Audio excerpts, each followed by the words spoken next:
You know who it is going to talk about how I picked up charges on assaulting a public servant, assaulting a guard in Comal County Jail. I picked up two charges probably back in, I'd say 2013, something like, somewhere around there. Around 2000, so this was a long time ago, but I've done a lot of time since, and I've recovered, and I've paid my debt to society. I've served my time honorably. But way back then, I was a lot younger. I was probably 26 years old, about 25, 26.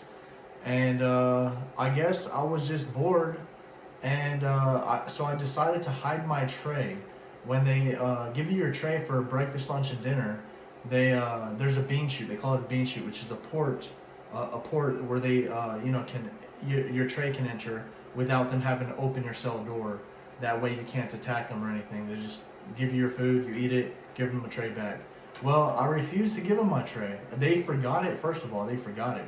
They just skipped me. I had my tray on the bean chute on the port, and they just walked past it. So I'm like, I'm just gonna keep it then.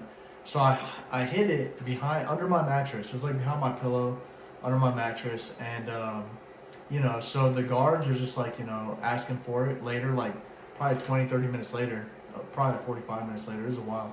They do their checks every 30 minutes, so it took them a while. And then they were like, they just figured out. I guess they count them, do inventory or something. They were like, we're missing a tray, and it was like a diet tray, so it was like an orange tray, not just a regular black tray or brown or gray tray or whatever. It wasn't one of those. It was like a bright colored orange tray, because it was like a diet. I was on some diet at the time, and so I guess that made it more noticeable. And so they ran in there. They had three guards for this. To get three guards, a big, huge black dude, two German dudes, and they're all three huge, way bigger than me. I wasn't that much back then. Back then, I weighed like 150, 160 pounds. Like I've gained a lot of weight because of medication, right? But and these dudes were like 250 pounds at least. The black dude was probably like 280, 290, almost 300. I bet he was just big. And so what happened was they started trying to grab me to look for the tray, because I was just sitting on my bunk. I was sitting on my mattress, and I was just ignoring them. They were talking to me, just ignoring them. So they reached out to grab me, probably pulled me off or something. And I just attacked him. So I was like, I just started, like, they call it like assault, but I hit him like I would punch like a 3-year-old girl, like really, like playfully, like a love tap. They call it love tap, like basically I was just like kind of just barely like and withdraw the force as soon as I felt contact. Like I wouldn't follow through. There was no blood, not a single scratch.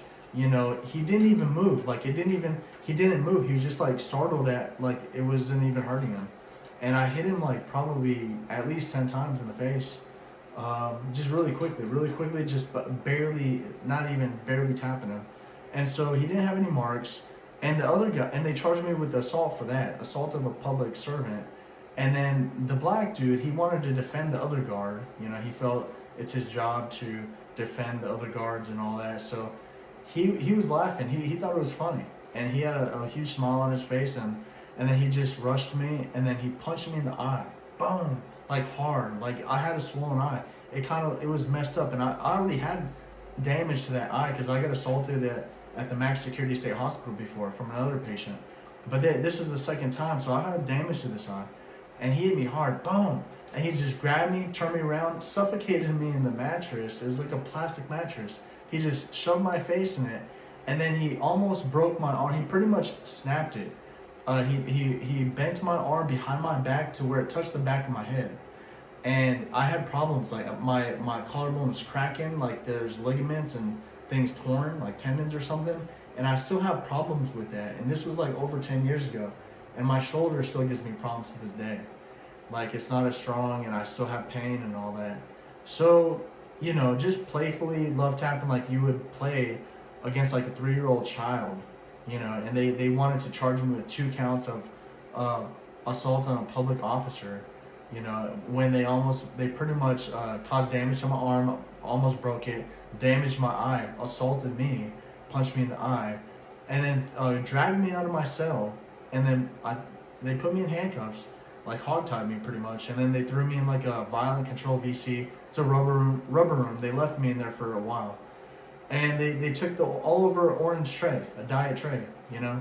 So that's how I picked up 2 charges of assaulting a public servant, 2 guards in Comal County. Like, it's ridiculous. The charges it's all bullshit. You know, they throw out charges like candy. They don't care about people. They don't like do the right thing. It's not even proportional, right? I don't. They wanted to charge me and send me to prison for that. Not even like kangaroo court, and they just skipped the whole kangaroo court thing and just wanted to send me to like an extra 20 years on each count. So that'd be like 40 years consecutive. Look, obviously I got an insanity defense, so all my charges were pretty much dropped, and I just went to the hospital.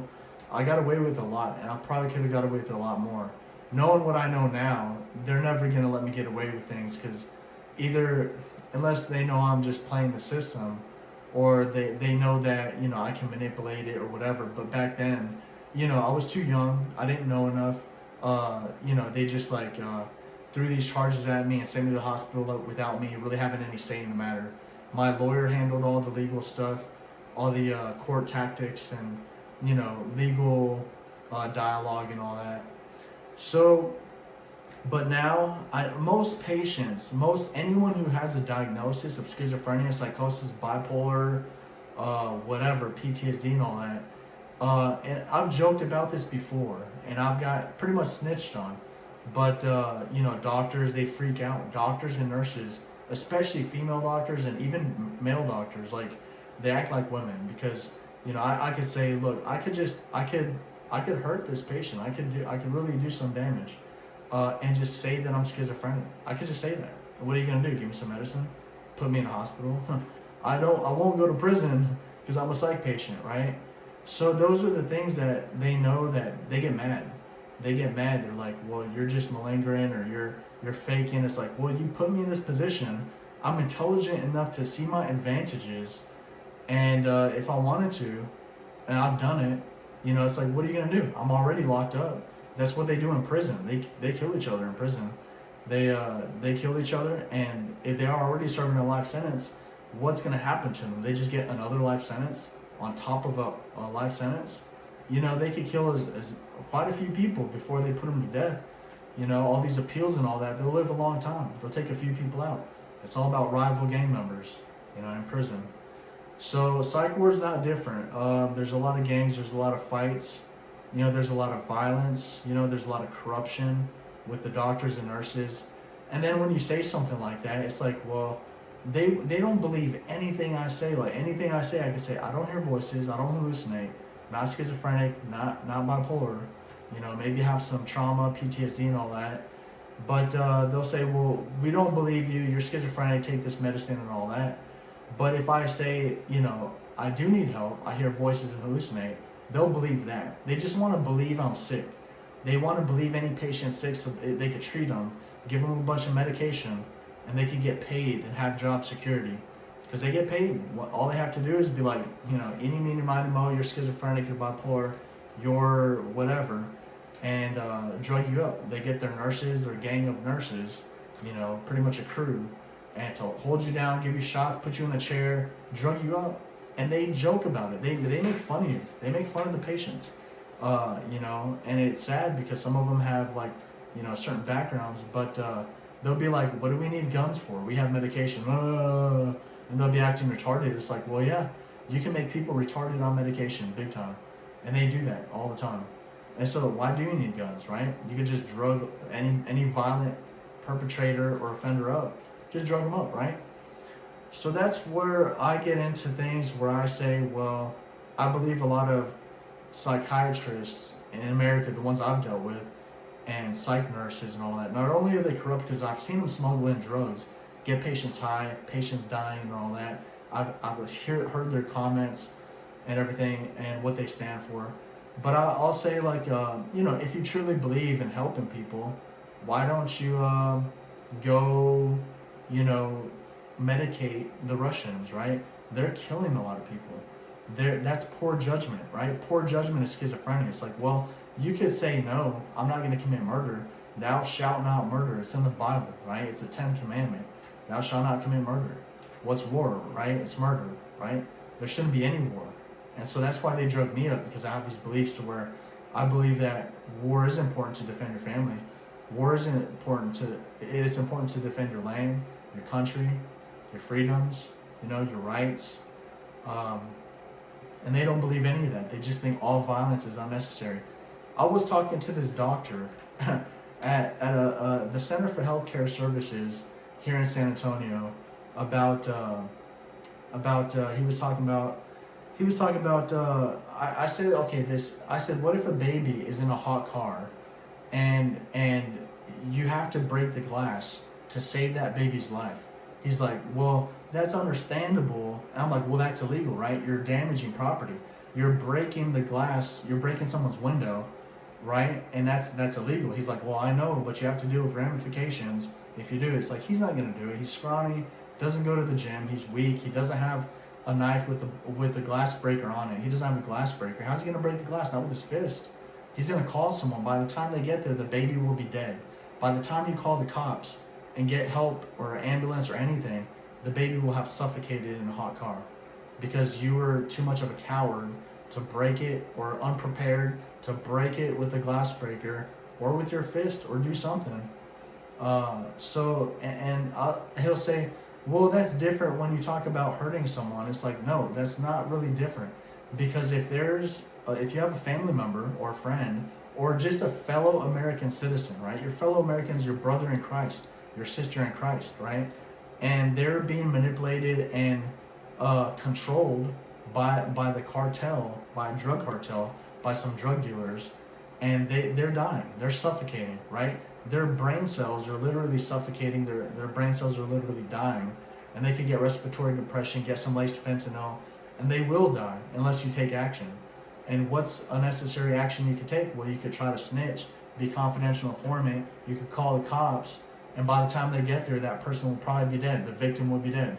Your friend, your daughter, your cousin, whoever that was, your fellow American, your sister in Christ, she'll be dead.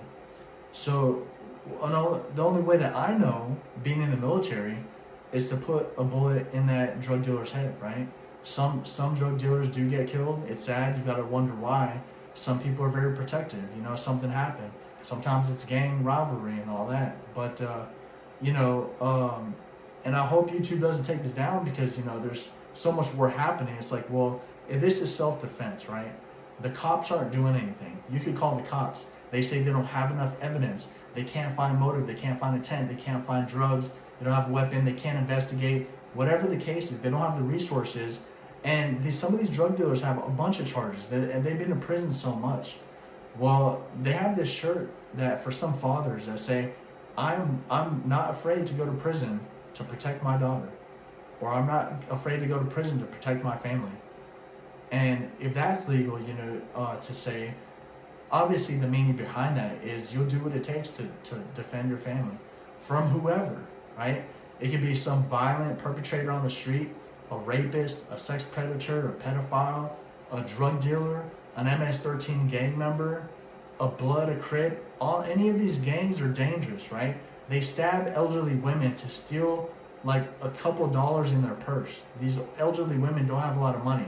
A little change purse, little coin purse. They have some change, a few dollar bills. They usually don't have much, right? And maybe their card or whatever. But I've heard some cases where some people get killed over $1 or $2, right? And these gangs order it. They'll be like a leader who have 2 foot soldiers, and he'll order it, and then they'll go and bury the woman. And when they catch him, the cops somehow caught him. The leader gets the death penalty, but the foot soldiers just get life in prison because they were just following orders. But the leader, because he ordered it, and he was the competent one, he organized it, orchestrated it, he coordinated it, and he went to go bury her and try to destroy evidence and order the hit and everything, and try to steal the money. He got the death sentence, the death penalty, lethal injection.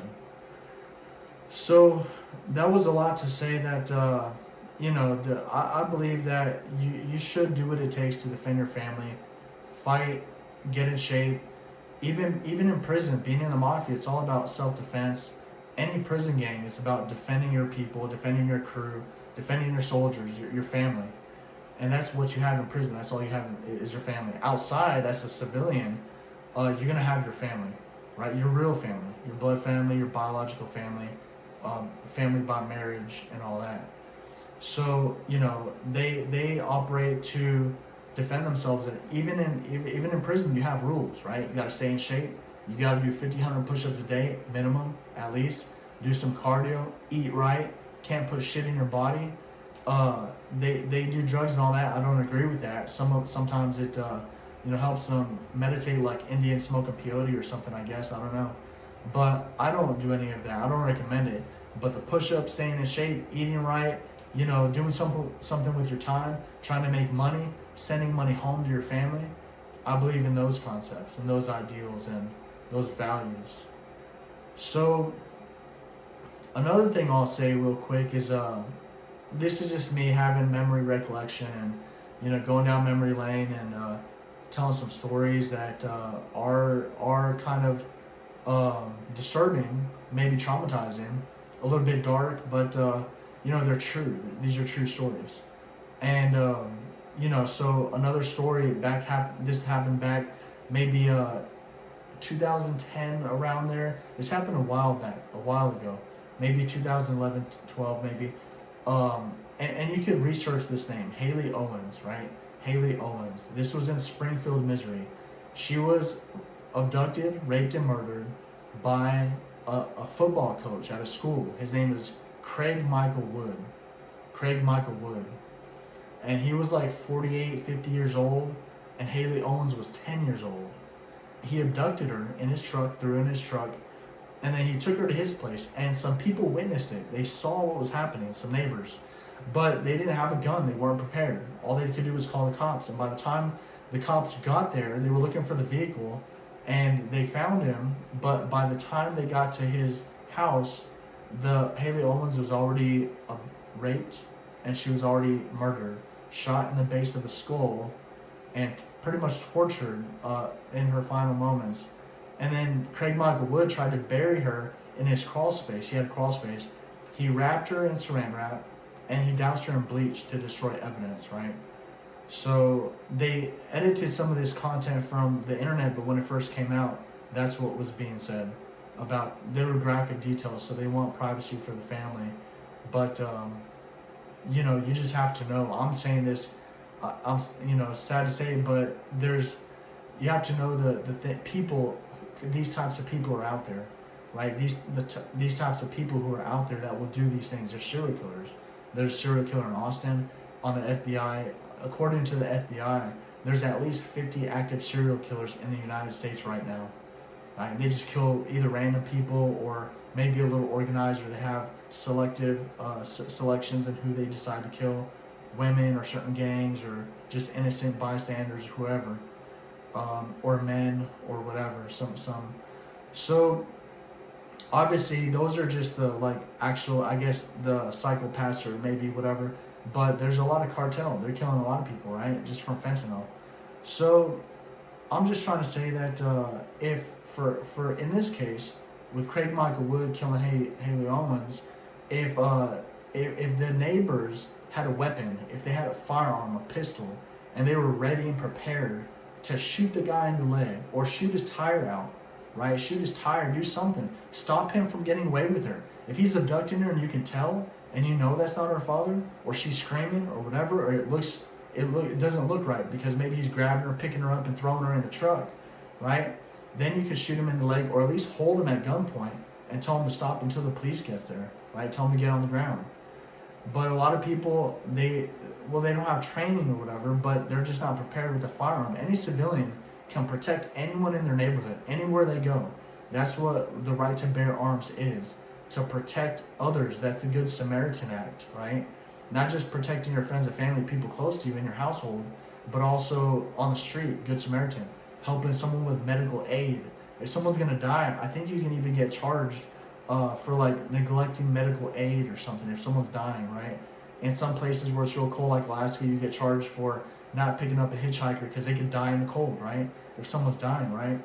So the way I think, it's well, if you can help someone from dying, whether it's from the cartel being controlled and manipulated and hooked to drugs and all that, if you can kind of get him out of that situation or do something or send a message or, fight, really fight. And so a lot of people, America's messed up, right? Because I see it as, I just went to Starbucks today. They gave me a free drink, which is nice, right? And I said, well, they expected me, everyone's at the bar next door, drinking alcohol, and they're watching this fight. There's a huge fight today. Today's November 15th, 2025. Okay, and so I think there's a women's fight. There's another fight going on. But America's big in fights. We'll watch these fights. We'll watch people fight, beat the shit out of each other, and pay for this, and enjoy it, and get drunk to it, and have fun and socialize like it's a party. And then when a real fight needs to happen, when you need to defend yourself, well, the cops come raining down on you, saying you're violent. The doctors call you violent. The doctors would be like, oh shit, this dude's schizophrenic and all that, and psychotic. We need to drug him the hell up to make him retarded again, so that he can't fight anybody. And then they'll go watch pay-per-view and then watch a fight, like right after. It's stupid. Or they'll watch an action movie with people getting killed all over the place. And then they'll watch the news with a bunch of Ukrainians and Russians and all these people dying all over the place. And when I was in war, they were probably watching the Iraq-Afghanistan war up on the news as well. But then when I'm like, there's things going on in this country right now that need to happen, right? There's MS-13 raping and killing women on the street. There's, obviously this is big in the news, but some illegal immigrants who've crossed over have committed rape and murder, and that's messed up. That shouldn't happen. So what can you do? Like, there's predators on the street. If you go to familywatchdog.us, that's a website, familywatchdog.us. Type in any zip code. It shows you all the predators in your area. They're all over the place. It's ridiculous. There's hundreds of thousands. Like, some of them don't know any better. I believe that some predators, like they were maybe 18 years old, and maybe they had like a 16-year-old girlfriend, like 1 or 2 year difference. But because that age law where you're legally an adult at 18 and 17 is kind of like in some states, but 17 or 16, that's illegal. But an 80-year-old can be with a 20-year-old, and that's a 60-year difference. 60 years, but that's legal. That's not legal. Where I come from, it's like some people who I talk to have like a 10-year rule. If you're 40, the youngest you should be with is like a 30-year-old, right? If you can't have babies or whatever, if she's too old, if she's 40, well then you just missed your prime. You missed your chance. You missed your time. But some people have a 10-year rule. There shouldn't be a huge age gap for whatever reason, because the law is like, what if you're 18, you can't even be with a 17-year-old probably 1 year, or 17, you can't be with a 16-year-old. So, like Hugh Hefner and who's this other guy? Caroline Levitt. She has a 32-year age gap with her real estate husband. That 32 years, that's huge, right? So I don't know. I guess they just have these strange laws that don't make too much sense. And when you're an adult, you can have that competence to make your own decisions, and that's fine. But I think there's still a lot of people on the street that don't know any better, where they might be 50 or 60 and they're trying to get with someone younger, but they don't have the money, they don't have a job, they're doing drugs, they're smoking crack, and they can't provide, and they're just praying, and they're really hunting. And they're the ones who are on the street, they're the ones who are, they might even be charming like Ted Bundy. And they end up doing some crazy stuff, like, I've seen some things in the news where there's battered women's and children's centers all over the nation, okay? So women and children are being abused like left and right, all over the nation, in these battered women's children's centers, because men, a lot of men, not all men, but a lot of men like to get drunk, and when they get drunk, they can't control themselves, or they black out, or they get emotional, and they take it out on their wife and kids, because they're stressed and they're not making enough money. They're working hard, and for whatever reason, they have mental illness or whatever. But I've talked about a lot of different things, and it sounds like maybe I've went off topic a few times, but those are a lot of different things that I think about. And in conclusion, I'll just say that, most of it is where you have to have the law, because it's like a guideline, it's like a standard, but you also have to use your own interpretation and your own values and your own intelligence to kind of, do what's necessary to still protect and defend your family. But, just like, if I was watching this episode yesterday about if you have to protect your home from a home invasion, you'll have this firearm ready. You'll be like, get out of my house. I have a firearm. I will shoot you. I will kill you. Get out of my house. The cops are on the way. And then, so you'll be like, pointing down the hallway. Don't let him get down the hallway. Don't let him go up the stairs or whatever. But, with that, it's all about protecting your family. But if you have a gun and you don't have certain bullets, then bullets can travel outside of your house and they can hit a neighbor, right? You can hit your neighbors. If you're shooting through the home and you miss the intruder, if you're not an expert shot or whatever, you miss the intruder, it could ricochet, it could go, through him or whatever, or it could hit a neighbor. But what they say, a police officer, I watched a police officer, he claimed to be a police officer, he'll say, well, the number one priority is defending your wife and children, your family, in the household, as a protector, as a provider, as a man. But, if a neighbor gets hit, that's, that was kind of like a casualty, right? That's the messed up part of it. That's where you have to decide, is it worth it? Is it worth, missing? Should I aim low? Aim at the belly or something like that? Aim at an angle, aim down if you're upstairs. They can still ricochet. But if there's a home invasion, there's several of them, then you have to defend them. Yeah, if you have to defend your family, you have to defend women and children. So, that's the kind of interpretation of the law, right? You could get charged. You might even go to prison. If there's a casualty, you might go to prison for this casualty if you hit your neighbor. But you have to be, if you're willing to do that to protect, if you have a baby or if you have small children, or, and your wife should have a weapon and all that. But these things do happen, right? It happens to some politicians. It's happened to some lawyers. It's happened to just elderly individuals when they want people break in and steal things. They end up killing them because they don't want to leave any witnesses, So that was kind of a lot. This was longer than I anticipated, but you have to decide how you're going to best safely protect yourself and protect your family. For me personally, I don't have any weapons, first of all, because I'm on parole. I'm like on probation. I'm on this mental health commitment, same as parole, mental health probation. But in my mind, as long as I make enough money, get a good enough job, start a business, then I can move into a gated community where it's a lot less likely to be broken into, a lot less likely to have a lot of crime. And I could move into like an affluent neighborhood where a lot of rich kids, they do commit some crimes, but hopefully they're less likely to really break in your house, kill you, and rob you and all that.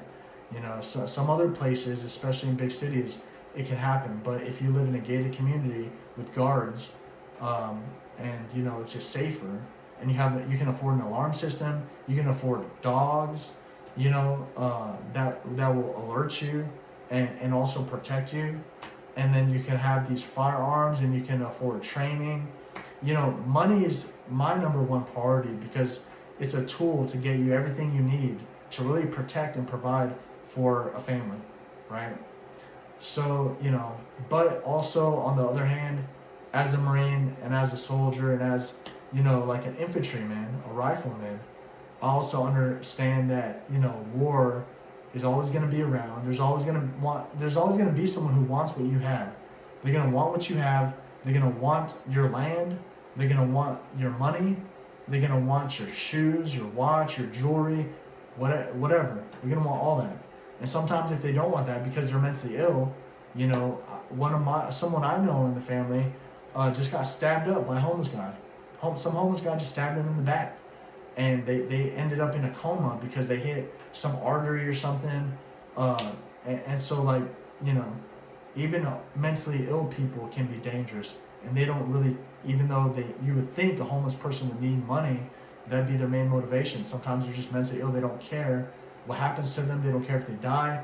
They don't care if they go to prison, whatever. They're not even thinking straight. So, last thing I'll say is that being human is not, you're not born human. What I've learned, not everybody's born really human. You could be like technically kind of like a human being, but not really, because you're born a Homo sapien. You're born a Homo sapien. That's your species, right? You're Homo sapien. But to be human means to love, to have compassion, sympathy, empathy, understanding, like emotional connection, love, you know. So just having this connection with others, to where you're a human being, you care for others, you can support your kids and your family, you can be a good father, you can be a good brother, a good cousin, a good friend, a good worker, and a good patriotic member of your country, right? Good member of society. Now, to be human, right? What are human characteristics, right? Some people believe it's like law-abiding, or you believe in God, you believe in marriage, you believe in a family. So if you're not human, right? What are you thinking about? You're probably listening to some whack trap music, stupid whack rap artist or something like that, talking about killing people, doing drugs, and people get stupid off it because they go retarded on drugs. Then their brain's decayed. It's really decayed, and they're not the same person. They're not. That's not like human. You change, and some people are just born like that, genetically messed up, where they're just psychopathic or sociopathic or evil, right? So to be human, it's a learned trait. You learn, really, it's an acquired trait, to learn to be human, right? You learn to love your brothers and sisters and your parents, and form relationships, and start families, and go to church, go to school, go to work, conduct yourself appropriately, and just be a good person. Don't steal, don't lie, don't cheat, none of that, right? Don't kill, and just be a good person, right? If you're not human, people hurt themselves, people hurt other people, people snort shit up their nose, it's just like, that's not really, that's kind of like some whack, crazy person. It's like, they might be a Homo sapien, but some people don't consider them really human. They're not like subhuman, they're not like below human, they're just Homo sapien, but they're not truly human, right? When I go to the psych ward and I see people eating their feces, or smashing their head in the wall, bleeding everywhere, and trying to fight you and spread AIDS and all that, it's like, these people aren't human, they're just evil. And there's something really wrong with them, and it's hard for them to be normal, right? Just to be normal. And some of these people, like, there's this woman at Kerrville, Audie Sanchez. She ate her baby's brains. It's public, it's on the internet. I'm not saying anything that's classified or anything like that. It's not a violation of HIPAA, it's on the internet, right? She ate her baby's brains. She killed it, she stabbed it up with a knife, she cut it open, and she ate the baby's brains. She got like cannibalism charges. These cannibalism and murder charges. So, obviously Andrea Yates is a famous case for drowning her 5 children in a bathtub.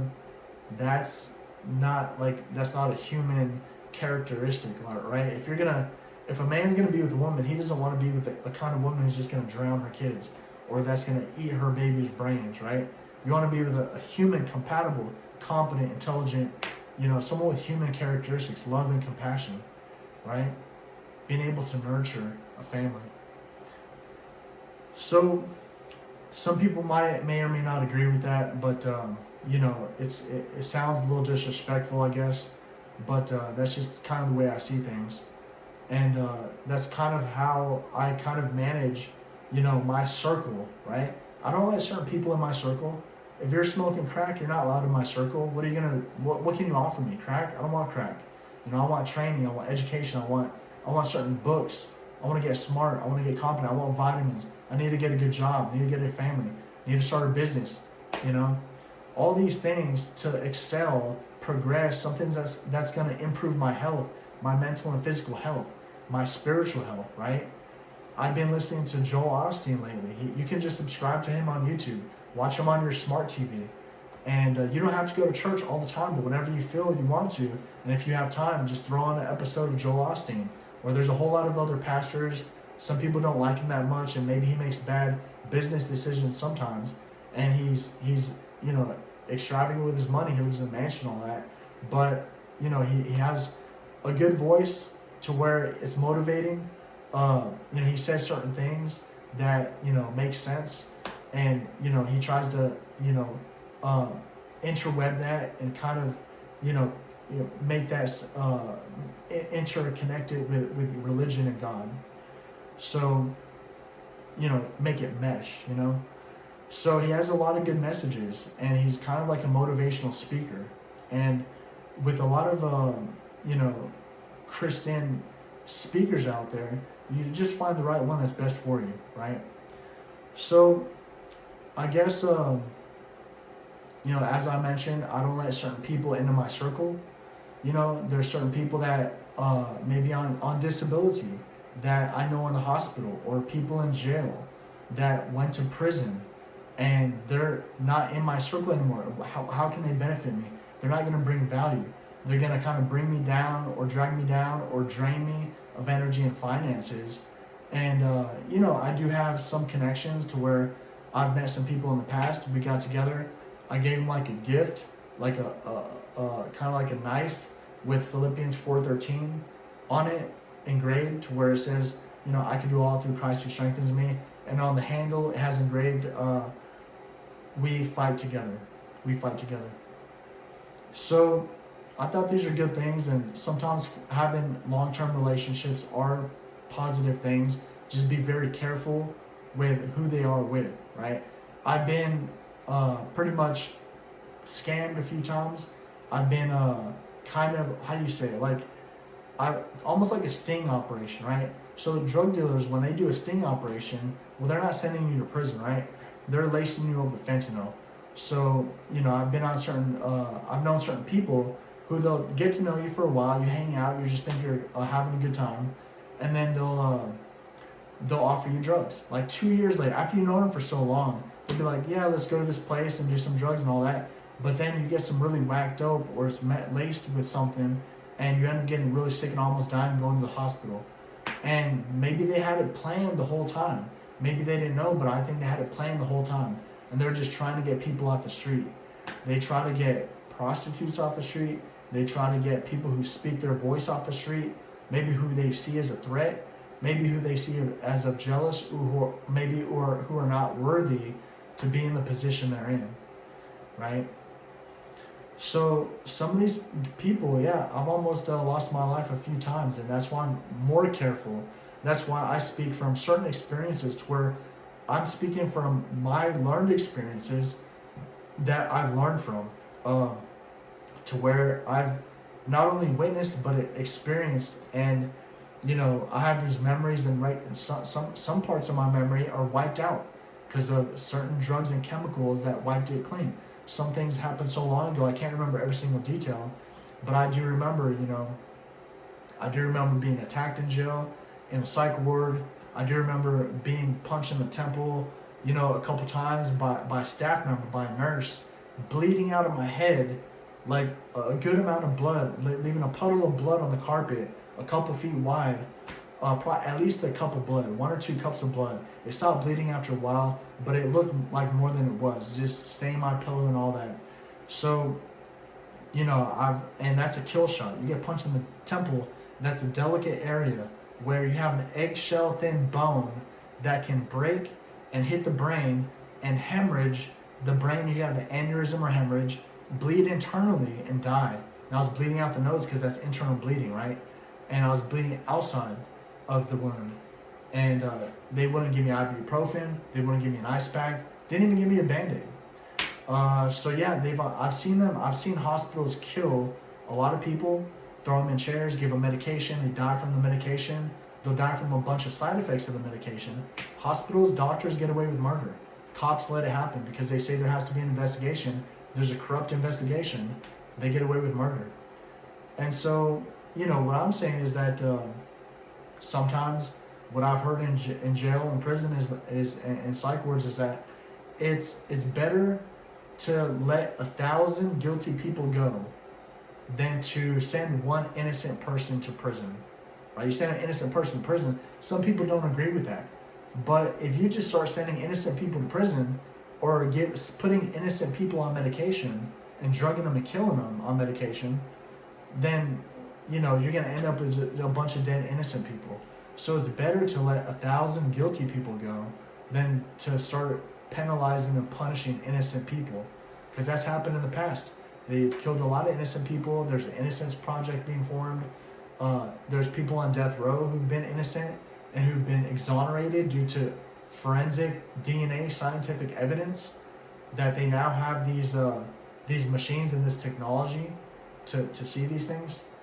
So back then they didn't have all that. So they put a lot of innocent people to death. They've given a lot of people who didn't need lobotomies, they gave them lobotomies. They ended up committing suicide. So a lot of this stuff is messed up. Some of these I read in books. In books I've read, Toxic Psychiatry by Peter Breggin, he talks about these lobotomies and these suicides and all that. And nowadays it's pretty bad too, because things like that kind of still happen. Chemical lobotomies where they just drug you so much that your brain doesn't work, and people they choose to end their life with drugs or whatever other method, right? So I won't bring up all the statistics. Obviously they won't have all the facts.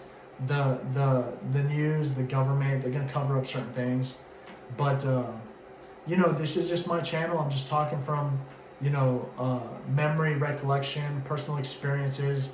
I started off with the assault, my picking up charges on assault on a public servant in the very beginning, and I kind of went on, you could call it a tangent, you could call it a rant, you could call it what you will, but if you got some information from it, I just want to say be ready. In the military they say stay ready, so you don't have to get ready. Just stay ready. And stay ready. If you have a pistol by your nightstand, keep it in a safe so your kids don't get to it. Know where everything is in your neighborhood. Know how far the cops are away from you. Know if any cops live near you. Maybe have connections with your neighbors. So maybe if they get attacked, you could maybe cover them. You could cover each other. In a neighborhood, kind of like your neighbors, right? People across the street, people next to you. And in the military, that's how it is. Like, we'll set up a building, have another building, and we'll cover each other, right? Counter snipers, right? And just cover each other's backs, right? In the military, they always say, I got your six, I got your back. So just keep in mind, right? Stay healthy, stay ready, stay in shape, do your push-ups, get your cardio in, eat more fish. It has DHA and EPA, it has omega-3 fish oils. It's good for your heart and your brain, lowers triglycerides, lowers cholesterol. It's good for your heart and your brain. My doctor told me to eat more fish, and I think it's helping, right? So you live long. These Asians, right? Asians in Asia, they're living to be over 100 years old. A lot of them live to be very old. They're skinny. They're healthy. They're not obese like Americans. They eat fish. They drink tea. They eat fish and drink tea.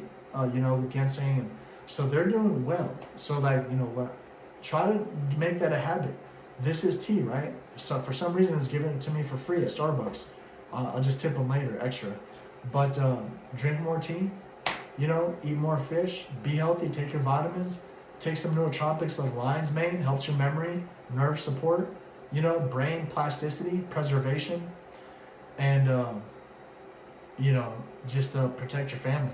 Financially, emotionally, spiritually, psychologically, physically, protect your family, right? So that's all I'll leave this message. I hope you got something useful out of it. Stay safe and take care.